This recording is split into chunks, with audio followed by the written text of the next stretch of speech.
In the beginning, John said was the word. 33 years he tabernacled the earth. Healing the sick, raising the dead, sight to the blind.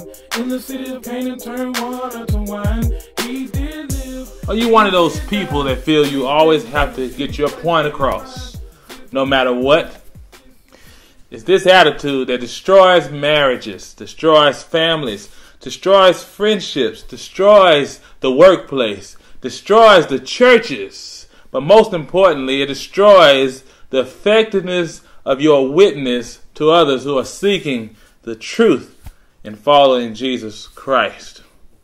And the truth of the matter is this, that there's two questions we should ask ourselves when we find ourselves faced with conflict.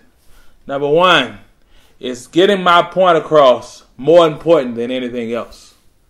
Or number two, is pointing to the cross of Jesus more important than getting my point across?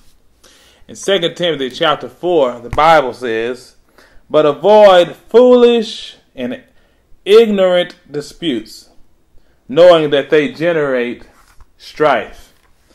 This text is written to a young Christian leader in the church, Timothy, his youthfulness may cause him to snap when people push the wrong button.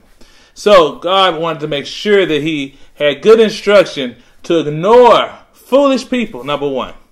And we know who those are. Those are the people who have no intent but to argue all the time.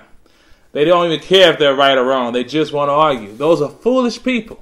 The Bible says ignore foolish people. But it also says to ignore ignorant people.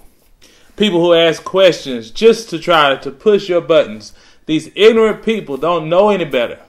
And they're just there as tools of Satan to stir you up.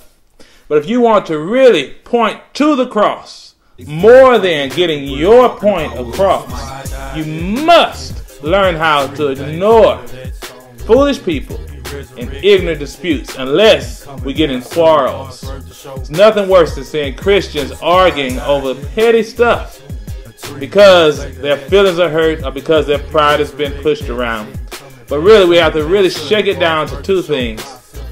Does our point weigh more than pointing to the cross of Jesus Christ? That's all our time for this week. Until next time, God bless. He did live, he did die. 3 days later, Jesus Christ did rise. Did it for me and you.